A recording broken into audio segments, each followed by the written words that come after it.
Programa Descomplica. Oferecimento Tecpropé. Conheça o passo a passo da sua pisada.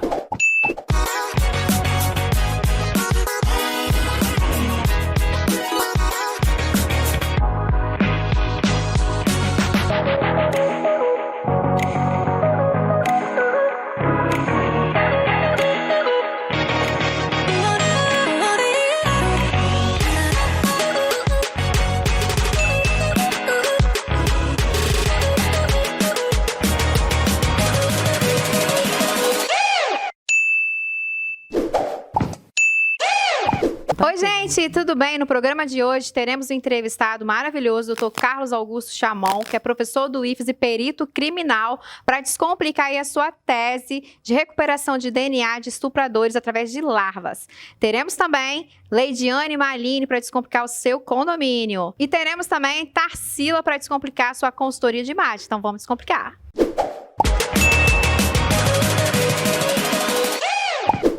Oi, gente, tudo bem? Estamos iniciando mais um programa Descomplica, para descomplicar o seu dia de hoje. Estamos também com a nossa Didi aqui, gente, para tratar os seus cabelos e virar Rapunzel. Tudo bem, Didi? Tudo jóia, gente. É sempre um prazer estar aqui, Sandra. Seja muito bem-vinda. Obrigada. Estamos também com a nossa consultora de imagem, Tarsila, que não é Tarsila do Amaral, é Tarsila Cunha. Tudo bem, Tarsila? Tudo ótimo, um prazer estar aqui com vocês. Seja bem-vinda.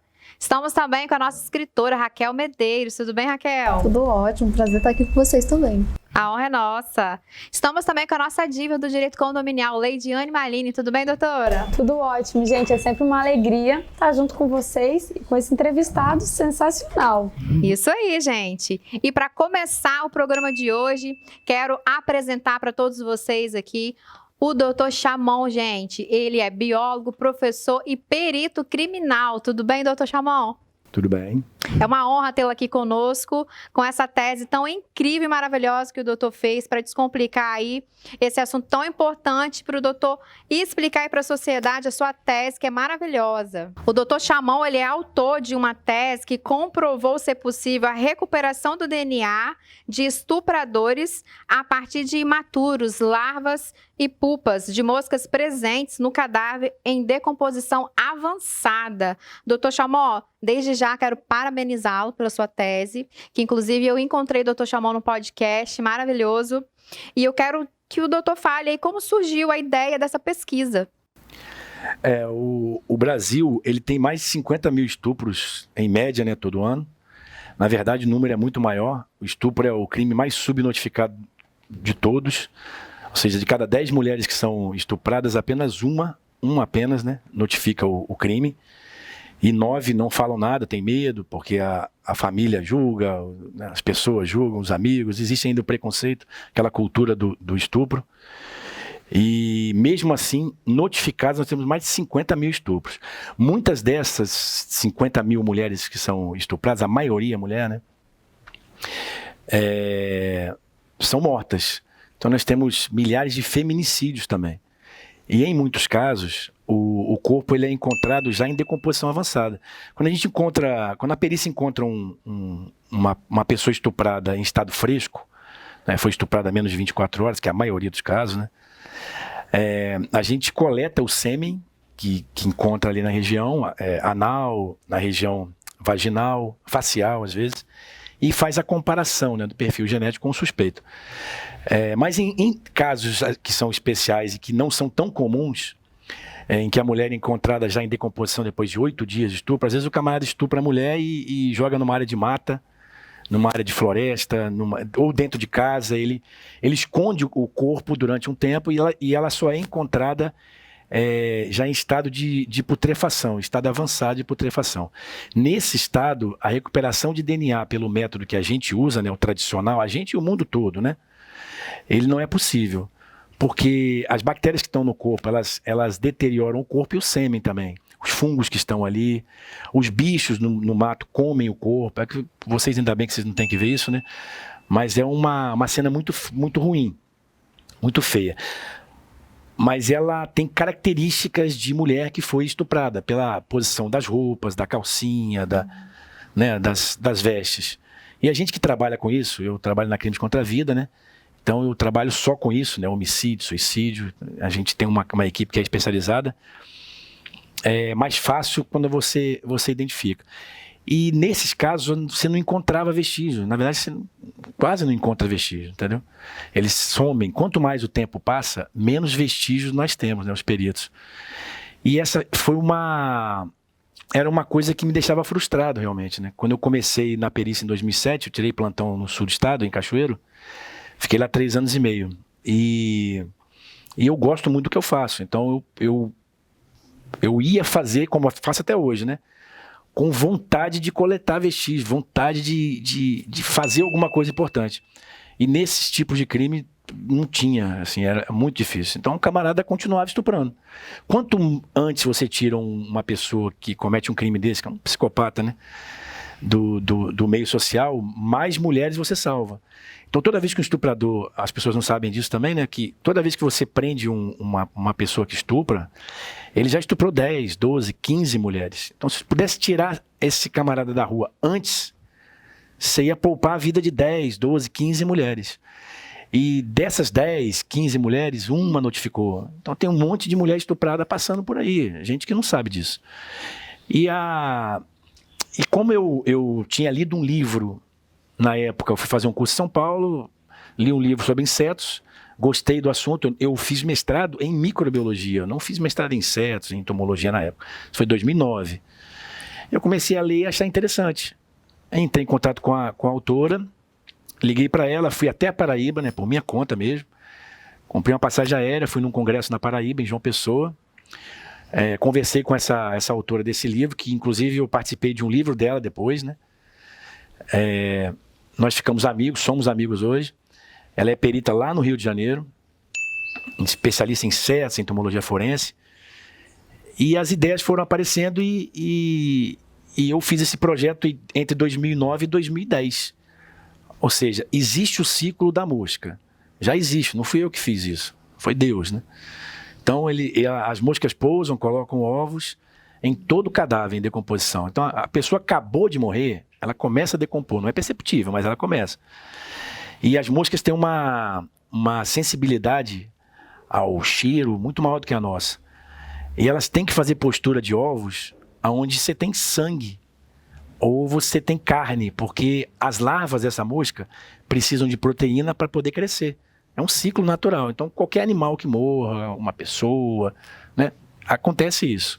A pergunta da minha tese, a pergunta principal era assim: se a mosca pousa logo depois que a mulher morre e coloca os ovos, desses ovos, horas depois, sairão as larvas vão comer a carne daquela vítima. Será que se elas ingerirem, algumas dessas larvas, ingerirem acidentalmente o sêmen daquele estuprador, será que se encontrar esse corpo daqui a 10 dias, com a larva já maior um pouco, a gente consegue coletar essa larva, abrir o intestino dela, com bisturi e tal, e extrair daquele material intestinal sequências do cromossomo Y daquele estuprador?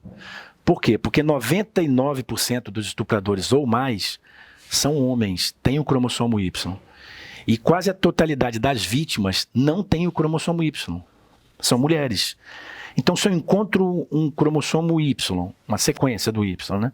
Não ele todo, uma sequência específica daquela pessoa. Se eu encontro uma sequência dele no intestino de uma larva que estava comendo um corpo em decomposição, com características de estupro, e quase todo estuprador diz que nunca viu aquela mulher, nunca esteve com ela, essa prova é muito forte, é uma prova contundente, entendeu? Sim. Então, você coloca o cara na cena do crime.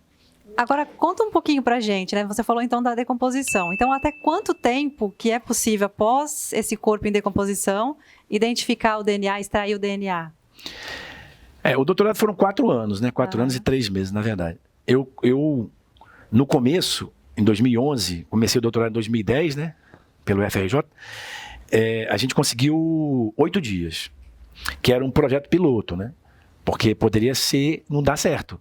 Eu sempre explico, né, aos alunos, a todos que eu dou aula, dou palestra, eu falo o seguinte: pesquisa, ela não tem que dar o resultado que você quer, né? Pesquisa é pesquisa. Eu não posso forçar um resultado. E E não ter resultado é um resultado. Então eu entrei naquilo sabendo que poderia não dar certo. Então eu comecei com o teste in vitro primeiro, deu certo parcialmente. Então nós fizemos 8 dias. Inclusive foi o primeiro congresso que eu participei internacional, né? Lá no Sul, lá em Gramado, que eu apresentei os resultados. Daí em diante que começou a dar repercussão, né? Viram que é possível, num cadáver de decomposição avançada, né? Mas fizemos 8 dias. Depois, eu testei 14 dias. Né? Então, tipo, se uma mulher foi estuprada numa segunda-feira, para ficar mais fácil para quem está escutando, né? Vendo, eu encontrar o corpo 2 segundas-feiras depois, é possível a gente recuperar sim o DNA. A gente conseguiu com 14 dias. Aqui no Brasil conseguimos um perfil quase completo, né, de 16 locais amplificados, amplificáveis, né, na sequência lá de DNA do Y. Nós conseguimos 15, então teríamos que ter muitos planetas Terra para ter uma sequência igual àquela, para as pessoas entenderem melhor, né, estatisticamente. E nos Estados Unidos, que eu fiz o experimento lá, eu repeti com a mosca deles, com a espécie que eles têm lá predominante nos corpos, eu consegui 16 em 16.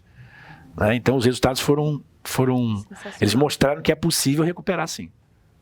Quanto tempo de pesquisa?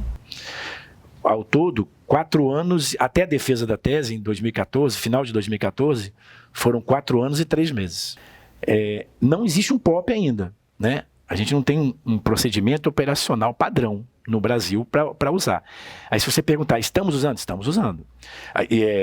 Em silêncio? É um trabalho em silêncio? Mas está dando resultado. Tem um estuprador preso no Rio com essa técnica, estuprou uma criança de 6 anos, agora isso. Ele matou, estuprou, ele barbarizou a criança, ela foi encontrada em decomposição. Para a execução sumária, esse estudo também é um conhecimento transversal, né? Importante também. Parabéns, doutor Chamon, pela sua pesquisa, sua tese, né? Nós vamos chamar o intervalo comercial e já voltamos.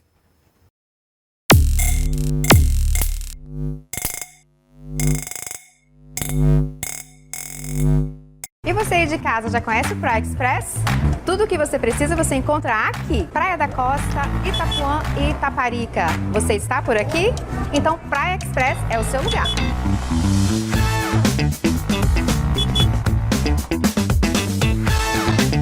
E o atendimento é personalizado, de amigo para amigo, né não, Cássio? É isso mesmo, estamos esperando você aqui. Se liga, o Praia Express tem delivery.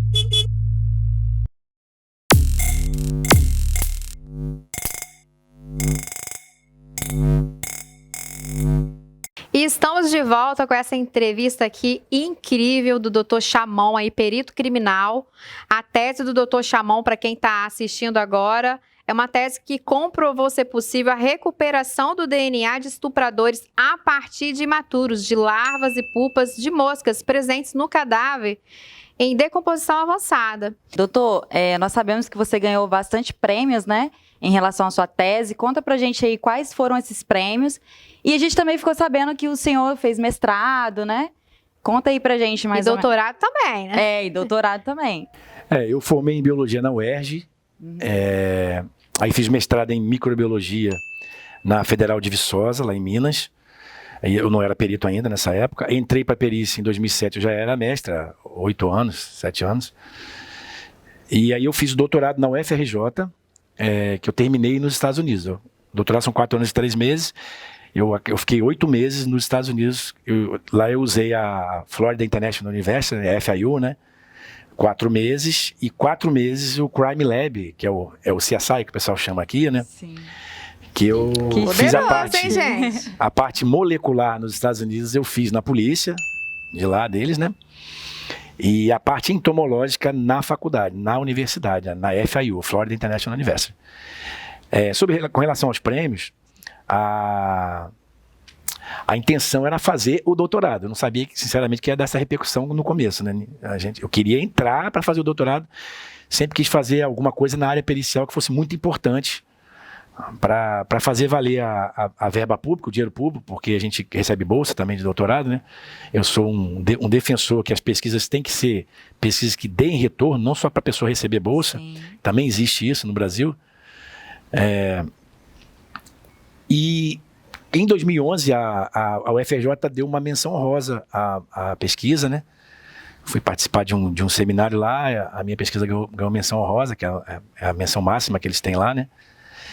E a partir disso, nós tivemos prêmios. A melhor tese do Brasil, inclusive, foi escolhida essa minha tese, né, de doutorado, na área forense, na minha área. Do biênio, de todas as teses defendidas de 2014 até 2016, esses 2 anos, ela foi escolhida a melhor tese do Brasil.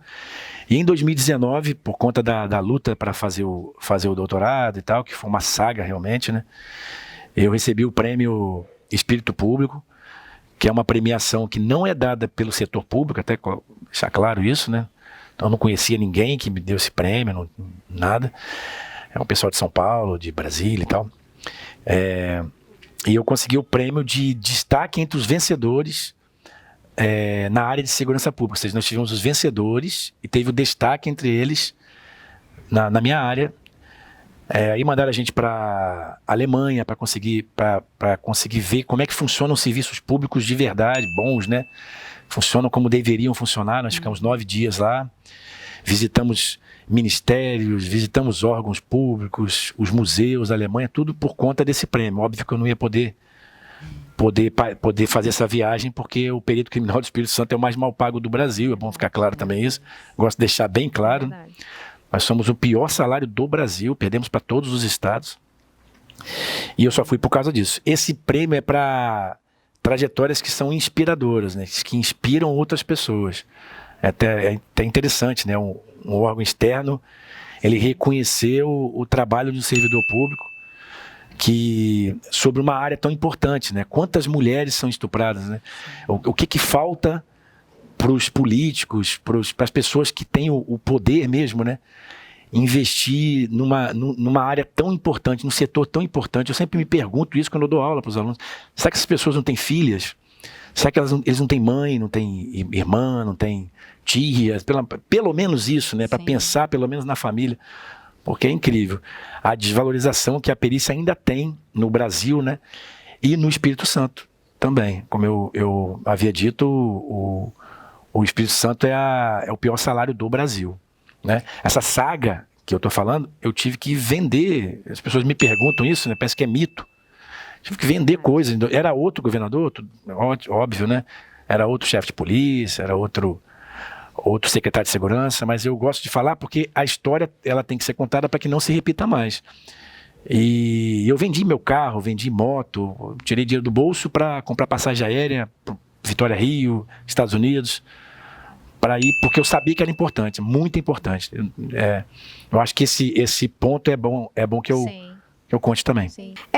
A perícia, né, doutor, ela vai conseguir finalmente ser autônoma. Conta aí um pouquinho pra gente, pra quem tá em casa aí assistindo, principalmente os estudantes de direito, quem trabalha aí na área criminal.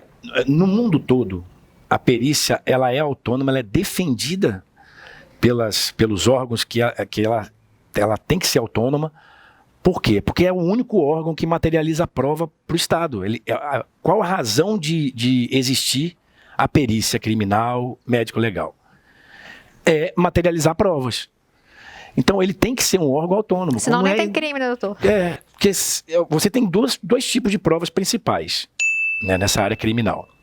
Ou a prova testemunhal ou a prova material. A prova testemunhal, mesmo a testemunha sem querer, eu tenho estudos sobre isso, as pessoas elas me pedem, eu passo esses estudos, né? Existem estudos sobre isso. Eu devo ter uns 4, 5 artigos lá em casa, muito bons sobre isso, de psiquiatras forenses, psicólogos forenses, que a testemunha mente sem querer. Ela está num estado de estresse tão grande e ela comete injustiça. Quando você vê que vários países, incluindo o Brasil, ainda se baseia numa testemunha, que eu acho um absurdo, né? Porque sua vida vai ficar na mão de um depoimento de uma pessoa, que ela mesmo sem querer pode errar. Como acontece de vez em quando, solta alguém que está preso há 30 anos, nos Estados Unidos soltaram agora com 38 anos de preso. A vítima pediu desculpa, mas ela achava que era ele mesmo, mas fizeram exame de DNA, a prova material aí, que não tinha na época, e ele foi solto. Ou seja, se eu tenho uma perícia que ela é autônoma, ela trabalha melhor, ela responde melhor à sociedade. Ela vai cumprir a sua missão muito melhor. Então, a perícia tem que ter gestão financeira dela, ela tem que ser, eu sou um defensor disso há 15 anos, né? Ela tem que ser valorizada de verdade, para o perito não precisar fazer outras coisas para poder complementar a renda, para ele se dedicar àquilo ali mesmo. E, além de tudo, a isenção do perito. Ele não pode ficar ligado a quem preside o inquérito. Então, não é pessoal isso. Eu tenho amigos que trabalham na Polícia Civil, são investigadores, são delegados, escrivães. Eu me dou muito bem com todos eles, com a Polícia Militar. Eu não tenho problema nenhum com eles, né, de relacionamento, falo isso com eles. Porque se eu quero dar uma resposta melhor, eu tenho que ter melhor aplicação do dinheiro público. Doutor Chalmon, inclusive vai ter uma sede ali, parece que em Alto Laje, não é isso? Conta aí um pouquinho aí pra gente. E a sede será em Alto Laje, ali no trevo, em frente à prefeitura. Perfeito. Doutor Chalmon, muito obrigada pela sua entrevista de hoje. Foi fantástica. Eu amei. Vocês, meninas? Também. Assunto muito importante que a gente não conseguiu nem piscar. Ficamos assim, ó, prestando atenção no doutor Chalmon. Muito obrigada. É uma honra tê-lo aqui, tá? Conosco. E sabe que eu já sou sua fã. E quero que volte mais vezes. Obrigado. Tá certo? Seja muito bem-vindo. E vamos descomplicar.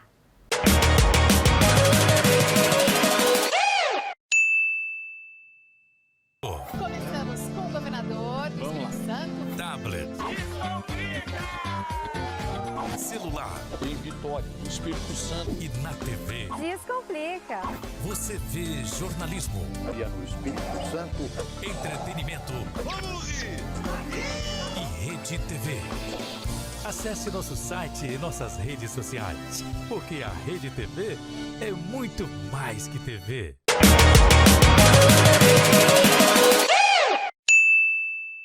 Olá pessoal, no quadro Descomplica Condomínios de hoje nós vamos falar sobre prestação de contas. Se você quer saber sobre o assunto, vem comigo!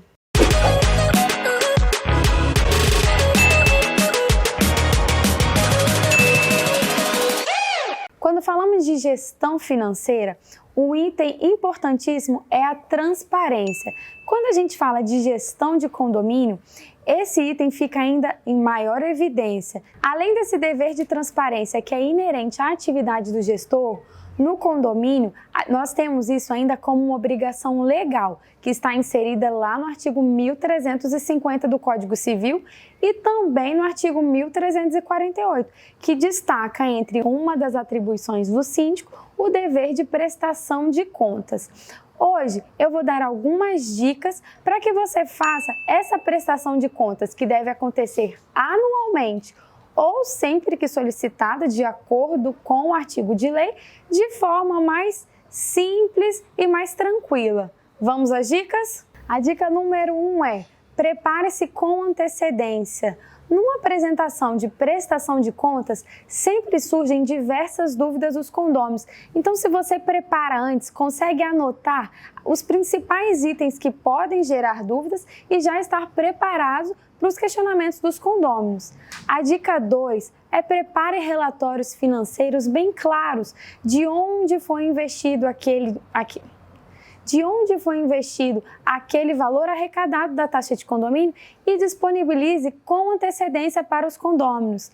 A dica número 3 é: prepare uma apresentação que seja visualmente agradável, não use textões. Utilize também gráficos, porque eles ajudam a fazer o comparativo de forma que os condôminos consigam enxergar o que foi feito, quando foi gasto, onde foi gasto. Faça também o registro fotográfico das ações da sua gestão. Sabe aquela reforma da fachada, a reforma do salão de festas, aquele rejunte que você renovou lá na piscina, a melhoria que fez no jardim? Faça o registro fotográfico e isso vai te ajudar muito na prestação de contas.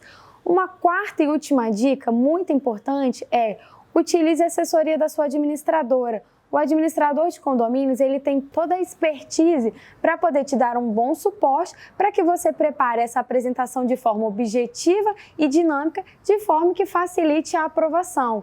Se você seguir essas dicas, com certeza vai ser um sucesso e vai ter a sua prestação de contas aprovada sem ressalvas. Esse é o Descomplica Condomínio de hoje, espero que vocês tenham gostado e na semana que vem tem mais.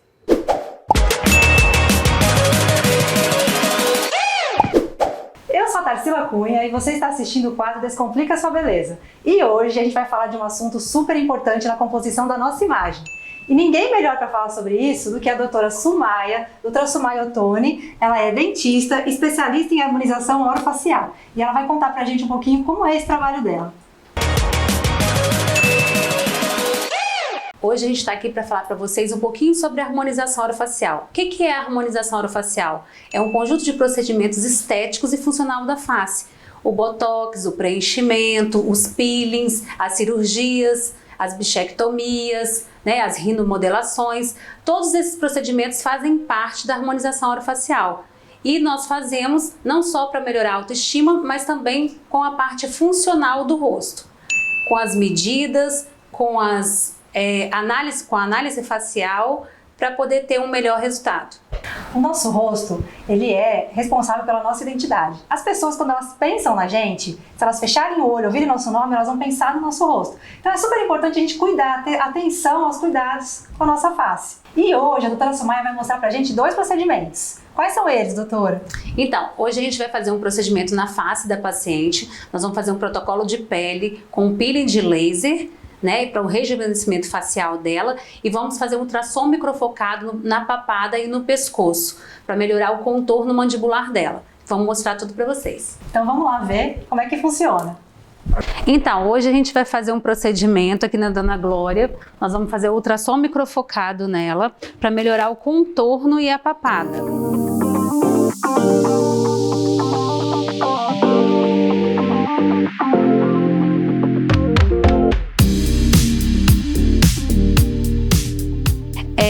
A gente vai fazer então aqui o procedimento da região da papada e do contorno mandibular para melhorar a flacidez dessa região e melhorar o contorno. Com isso a gente vai fazer uma indução de colágeno.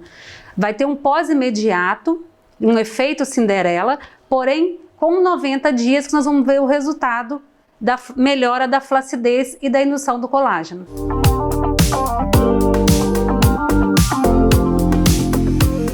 Aqui a gente já consegue perceber desse lado direito, onde já foi feito, como que já está mais coladinha a papada dela e a diferença entre um lado e outro. Agora a gente vai fazer outro procedimento. O que a gente vai fazer? Sim, agora nós vamos fazer um outro procedimento que é para o rejuvenescimento facial. Então a gente vai fazer a infusão de ativos, tem vitamina C, tem ácidos, tem várias coisas aqui de rejuvenescimento e clareamento para a pele dela. Depois a gente vai fazer um peeling de laser e vamos selar com ácido, ela vai embora para casa com uma máscara. É um procedimento super legal, que dá um rejuvenescimento muito bom. Com uma semana ela vai descamar e a gente vai mostrar para vocês depois o resultado.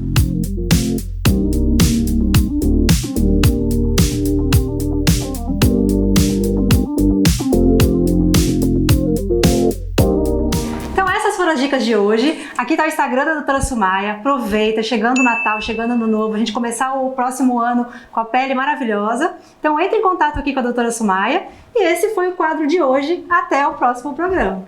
Tchau, gente. Obrigada.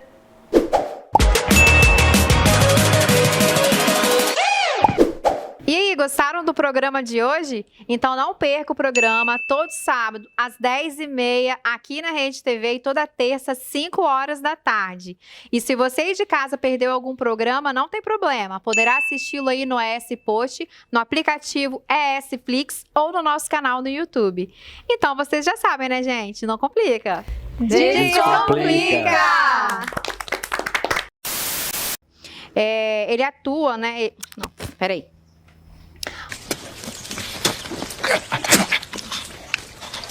Gente, não tem erro de gravação. Mais ou menos. Top. Foi. Agora foi. Que demais!